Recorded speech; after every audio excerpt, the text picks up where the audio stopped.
old farm tradition. Martin Russell sits in his farmhouse kitchen in December 2024, age 78, holding a photograph from February 1982.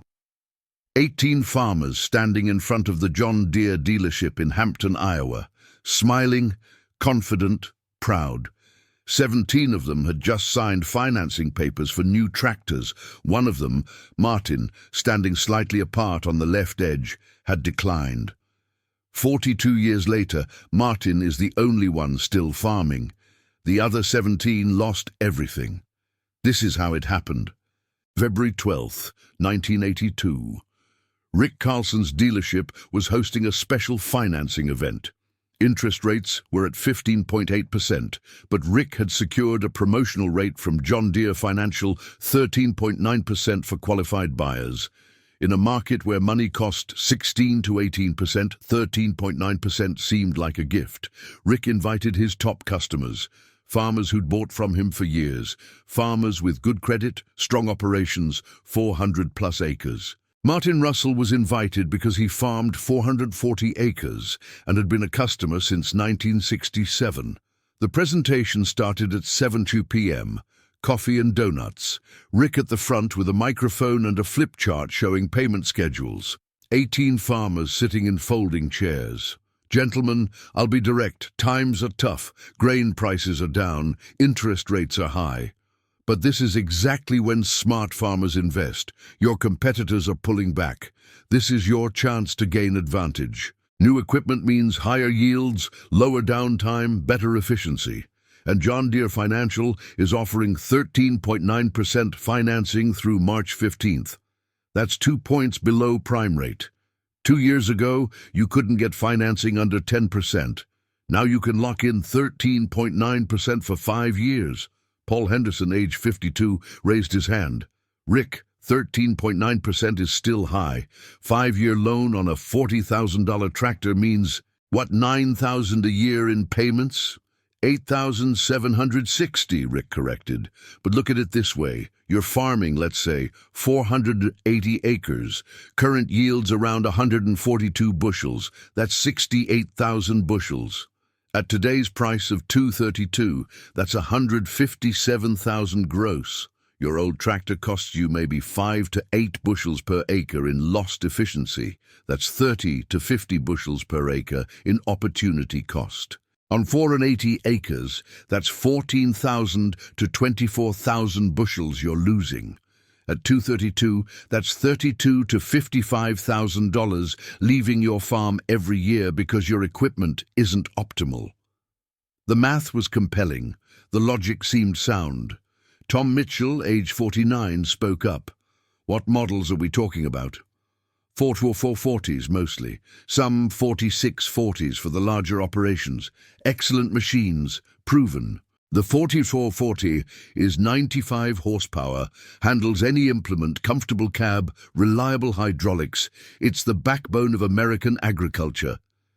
Down the row of chairs, farmers were nodding. The 4440 had a reputation, solid tractor. Everyone knew someone who ran one successfully. Martin Russell sat quietly listening. He farmed 440 acres with a 1966 Farmall 806 he'd bought used in 1972 for $8,400. The tractor was 16 years old, had 11,200 hours on it, but ran perfectly because Martin maintained it religiously. He'd rebuilt the engine in 1978 for $1,180, replaced the clutch in 1980 for $340. His total investment in the tractor was $9,920 over 10 years. It was paid for. Rick continued. Here's what I'm proposing. Trade in your current equipment. I'll give you fair value. More than fair, honestly, because I want your business.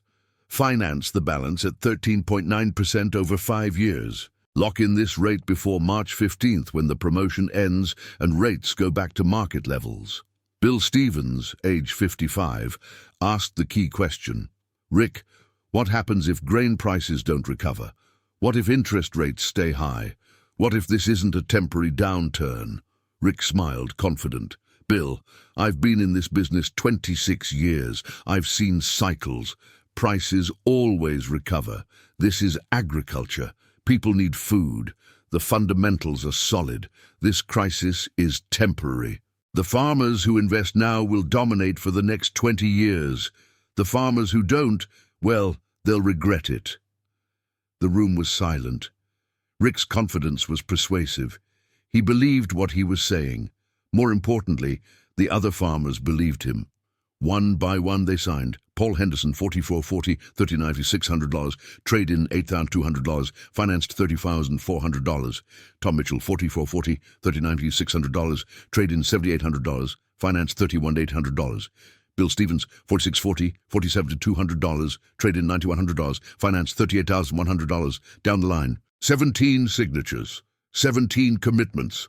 Martin Russell sat in his chair watching. When Rick got to him, clipboard ready, Martin said quietly, "I'm going to pass, Rick." "Martin, this is a limited-time offer. After March 15th, I understand. I'm still passing." "Can I ask why?" Martin chose his words carefully. "My 806 is paid for. It works. I can't justify borrowing $30,000 in this economy." Rick looked disappointed but not surprised. "You're going to regret this, Martin. In 5 years, you'll be so far behind you won't catch up." "Maybe so." The meeting broke up around 9 p.m.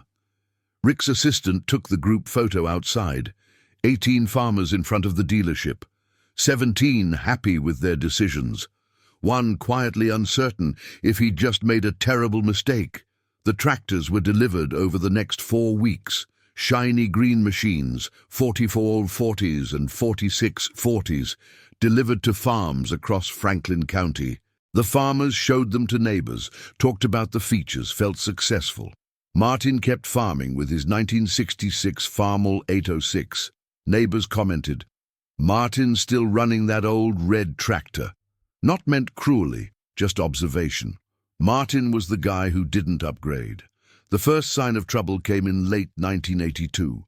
Corn prices fell to $2.10 by November. The 17 farmers with new John Deeres suddenly found their projections weren't working. Gross incomes fell 15 to 20%.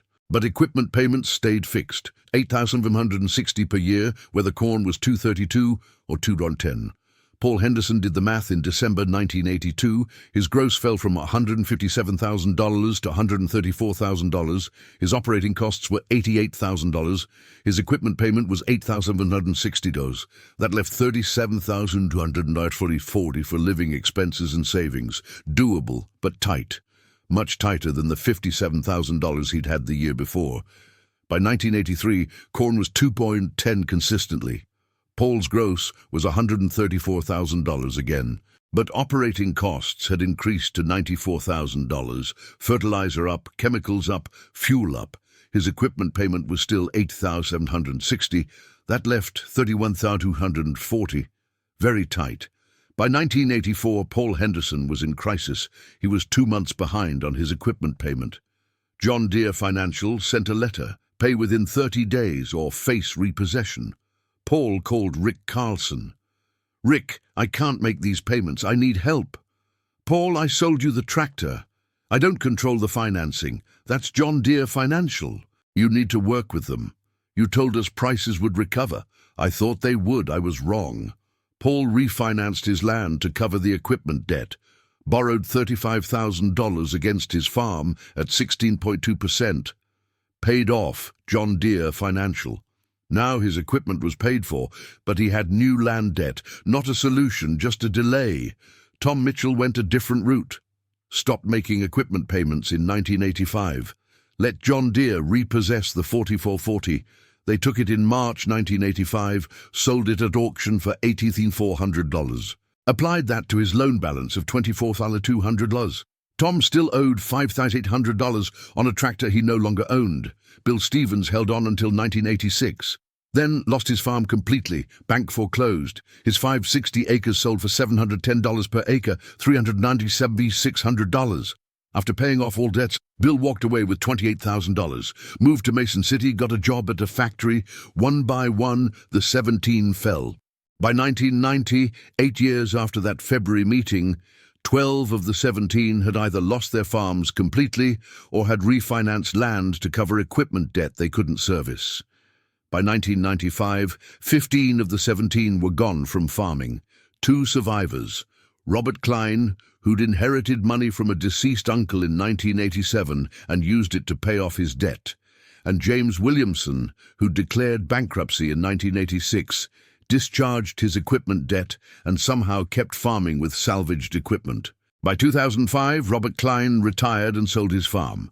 James Williamson lost his farm in 2003 to medical debt after a cancer diagnosis.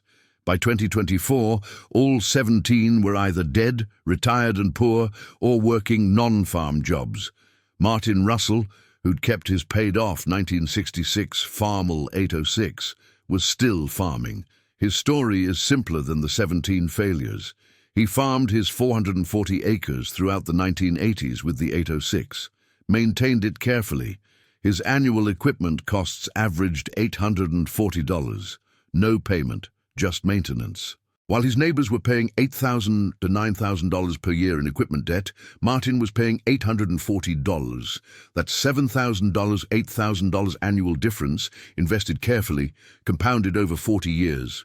In 1992, Martin bought 240 acres from a foreclosure auction for $850 per acre. Paid cash $204,000. He'd saved it over the previous 10 years. In 2001, Martin bought another 160 acres for $1,120 per acre, $227,200. Paid cash again. By 2024, Martin owns 840 acres free and clear. He's 78, still farms, uses hired help for the heavy work. His land is worth approximately $4,700 per acre, $348,000 total. The 17 farmers who bought new John Deeres in February 1982, combined, they probably have less than $300,000 in total assets. Most are dead. The survivors are living on Social Security. Martin sits in his kitchen, looking at that photograph from 1982. 18 farmers, 17 confident they'd made the right choice, one uncertain, wondering if he was being left behind. I wasn't being left behind, Martin says to no one in particular. They were falling forward into a trap. I was standing still on solid ground. 18 farmers at a dealership meeting in February 1982. 17 signed for new John Deeres. One kept his paid-off tractor. 42 years later, only he still farms. Sometimes refusing to move forward is the smartest move you can make. But the story of those 18 farmers deserves more detail. Each of the 17 who fell had a story. Each made a rational decision that turned catastrophic. Understanding why requires going deeper. The February 1982 meeting wasn't Rick Carlson's idea alone. John Deere Financial had regional quotas. They needed to move inventory during the worst agricultural crisis since the Depression. The 9% rate was real, but it was calculated desperation.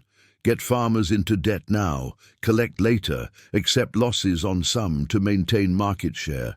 Rick knew this, but he also believed the crisis was temporary. He'd lived through the 1970s boom, had seen land values quintuple, had watched farmers get rich. To Rick, 1981 to 82 was a correction, not a collapse. He genuinely believed the 17 farmers would thank him in 5 years.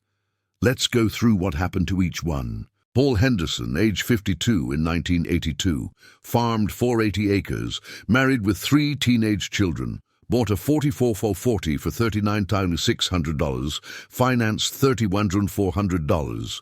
Paul was the cautious one, had asked the hard questions during the meeting, but he'd signed anyway because everyone else did. Social pressure, fear of being left behind. Paul's crisis came in stages. First, 1984, 2 months behind on payments, refinanced his land, borrowed $35,000 at 16.2%. That solved the equipment debt, but created new land debt. Monthly payment, $610 or $7,220 annually. Second crisis, 1987.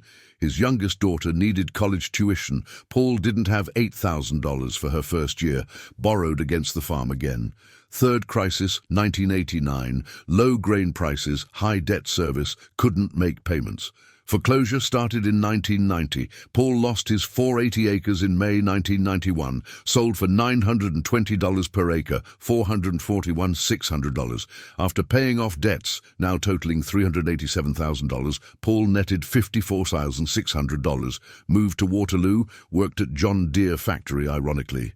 Died in 2018 at age 88, poor. Tom Mitchell, age 49 in 1982, farmed 520 acres, divorced, lived alone, bought a 4440 for $39,600, financed $30,800. Tom was the optimist, believed Rick's pitch completely. Farming would rebound. This was investment. Tom's approach was aggressive.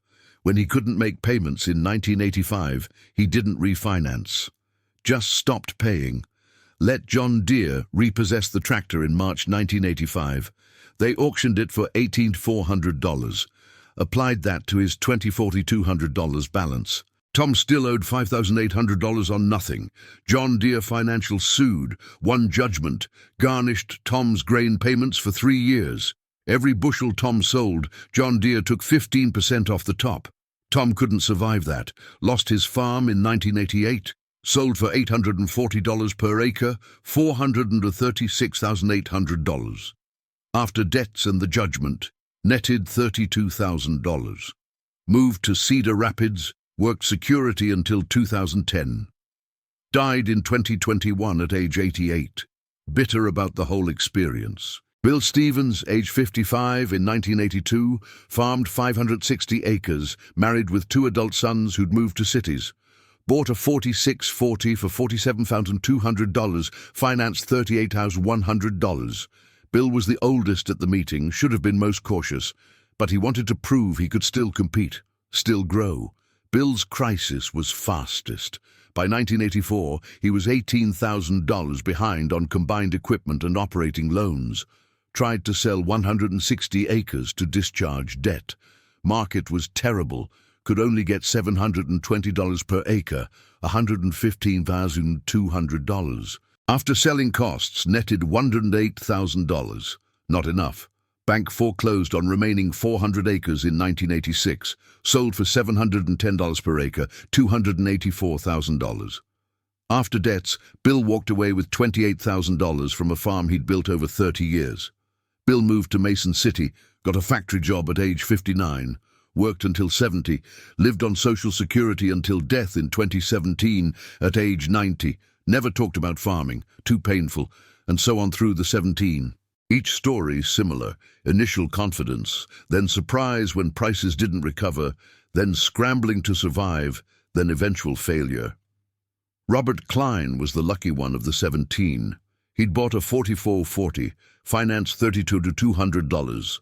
By 1987, he was months from losing his farm. Then his uncle died, left him $87,000. Robert used it to pay off the John Deere loan completely and catch up on other debts. He survived. Farmed until 2005, then sold and retired. Not wealthy, but solvent. James Williamson was different.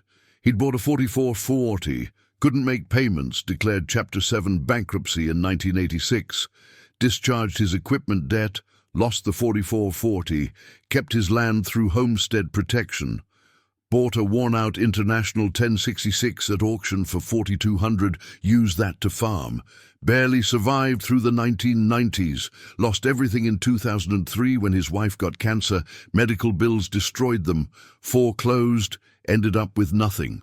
By 2024, those 17 farmers, 17 confident men in February 1982, were gone. Dead or broken or barely surviving. Martin Russell was different from the beginning. He wasn't confident. He was worried. That February night in 1982, driving home from the dealership meeting, Martin's wife Linda asked, "Why didn't you buy the tractor? Everyone else did." Everyone else might be wrong. But Rick said, Rick is a salesman. He gets paid when we buy. His interests aren't our interests. Paul Henderson bought one. Tom Mitchell, Bill Stevens. They're smart farmers. They're making a bet that the crisis is temporary. I think it's not temporary. What if you're wrong? What if the crisis ends and you're stuck with that old 806? Then I'll be behind, but I won't be bankrupt. That conversation, that willingness to accept being behind rather than risk bankruptcy, was the difference. Martin's approach through the 1980s was radical in its simplicity. Minimize costs, save aggressively, wait for opportunity. His 1966 Farmall 806 cost him $840 annually in maintenance. Oil changes every 100 hours. Filters, occasional repairs. In 1984, he rebuilt the hydraulic pump for $420. In 1986, replaced the starter for $180. In 1989, rebuilt the transmission for $1,240. Total maintenance over the decade, $8,400. Average, $840 per year. His neighbors were paying $8,000, $9,000 annually in equipment debt. Martin was paying $840. That's $7,000 difference every year for a decade, $70,000 saved. But Martin didn't just save. He farmed carefully. His yields weren't lower than neighbors with new equipment.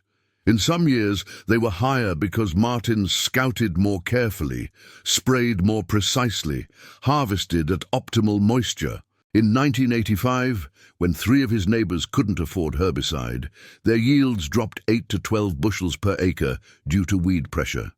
Martin bought the herbicide, spent the extra $1,800, maintained yields. That $1,800 expense saved him $2,080 in lost yield at 2.10 corn. Martin understood what his neighbors didn't. Farming is about net, not gross. They focused on maximizing production. He focused on maximizing profit. By 1991, Martin had $189,000 saved. Land was cheap. Foreclosures everywhere. He found a 240-acre farm, estate sale, heirs wanted it gone, listed at $900 per acre. Martin offered $850 cash, deal closed in 30 days. Martin paid $204,000, owned 680 acres free and clear. His neighbors were shocked. Where'd Martin get 200 grand? They'd seen him as poor, behind the times, farming with old equipment. Turns out he was the richest farmer in the county. In 2001, another opportunity. A 160-acre farm, owner retiring, no children interested.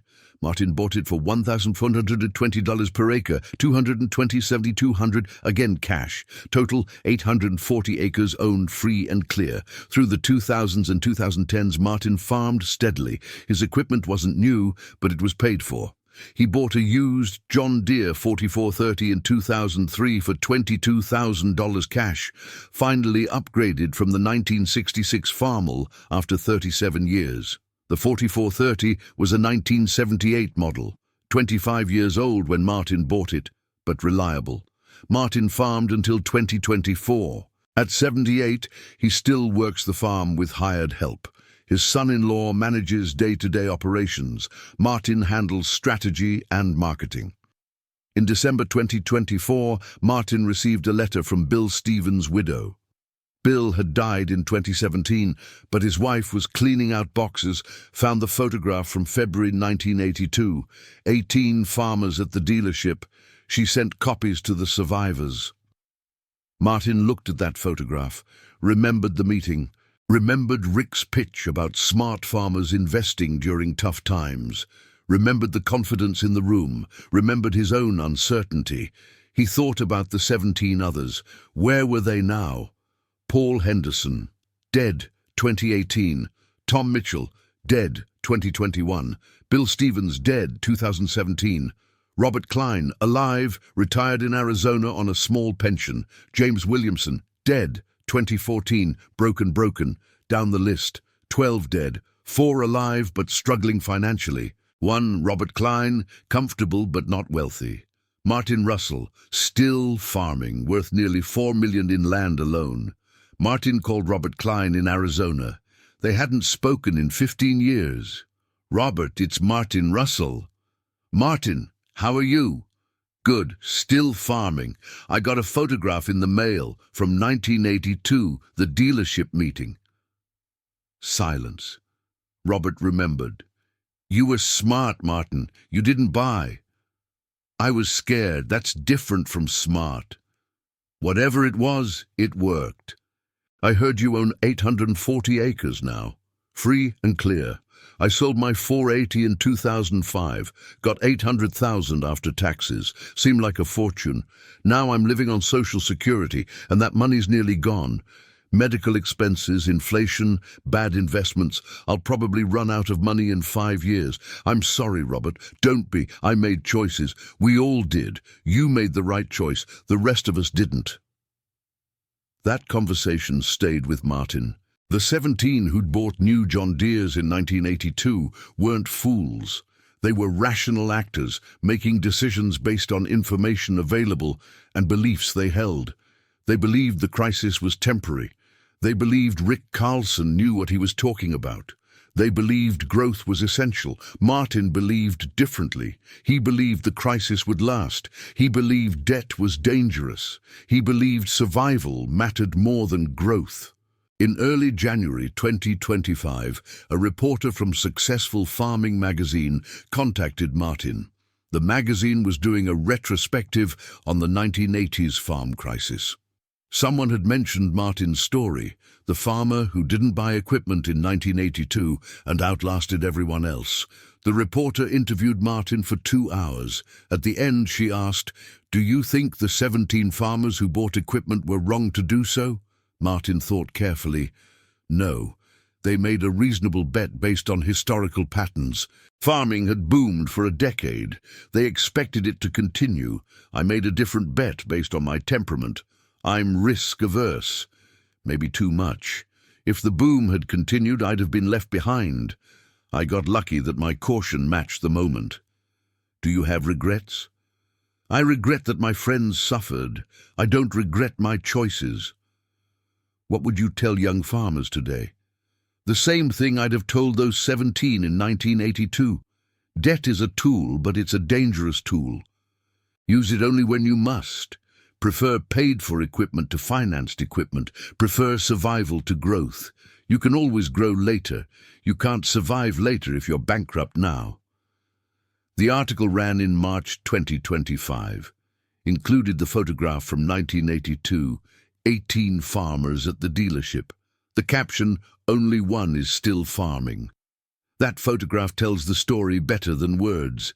17 confident men who believed they were making smart investments. One uncertain man who believed survival mattered more than growth.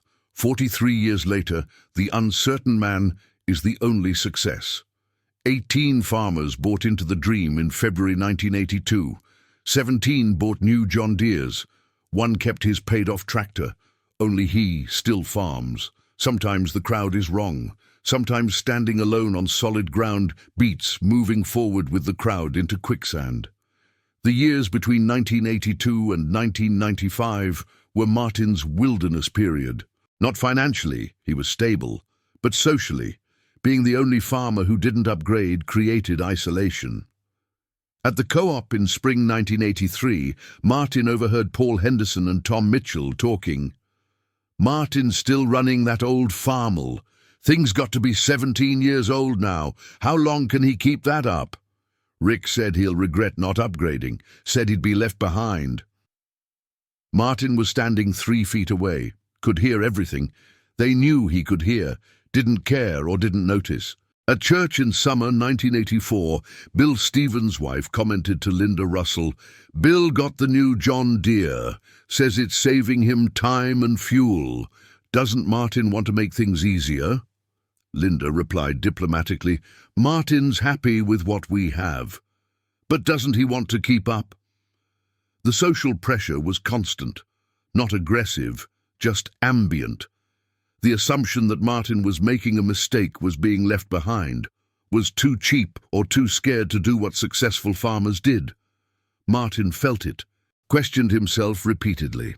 In September 1984, after Paul Henderson finished harvest, 2 weeks before Martin did, Martin wondered if he should have bought newer equipment. Paul's 4440 was faster, more powerful. Martin's 806 was slower, smaller. Paul gained 2 weeks. But Martin also knew Paul was $18,000 behind on payments. Was 2 weeks worth $18,000 in debt? The isolation peaked in 1986-87. By then, the crisis was undeniable. 4 of the 17 had lost farms. 7 more were in serious trouble. The remaining 6 were hanging on by threads. Martin remained stable. His financial position improved. He'd saved $74,000 by end of 1986. But his social position worsened. The farmers who were failing resented him. He'd been right. They'd been wrong. That created bitterness. In March 1987, at a coffee gathering at the co-op, Bill Stevens confronted Martin. "You must be happy, watching all of us go broke while you sit pretty with your paid-off equipment." Martin was shocked. "Bill, I'm not happy about this at all. I'm devastated to see what's happening. But you didn't buy. You were smarter than us." "I wasn't smarter, I was luckier. I happened to be cautious at the moment when caution mattered. If this had been 1975, you'd have been right and I'd have been the fool." "That's generous of you to say, but we both know the truth. You were right, we were wrong. And now I'm losing my farm because I listened to Rick Carlson instead of my gut." Bill lost his farm 2 months later. Never spoke to Martin again. Moved to Mason City. Cut off contact with everyone from farming. Too painful. By 1990, 12 of the 17 were gone. The ones who remained, Robert Klein, James Williamson, and 3 others barely holding on, avoided Martin. He represented what they should have done and didn't. Martin's loneliness during this period was real. His wife Linda noticed it.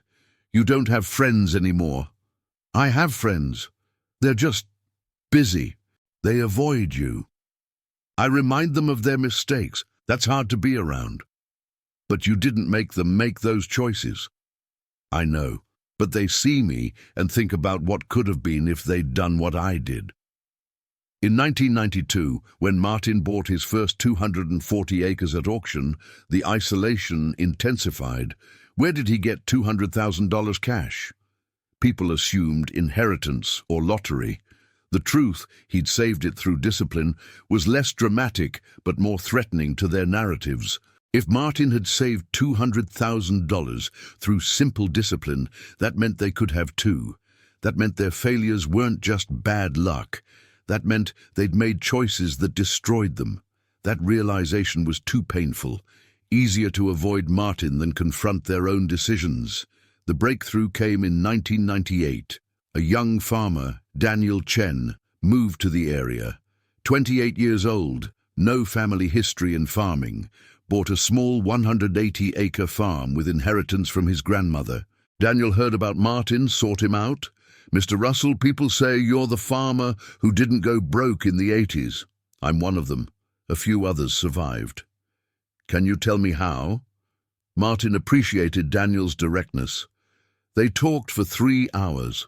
Martin explained his philosophy: avoid debt, maintain equipment carefully, save aggressively, wait for opportunity. Daniel absorbed it. "Everyone else tells me I need to expand fast, buy bigger equipment, leverage assets.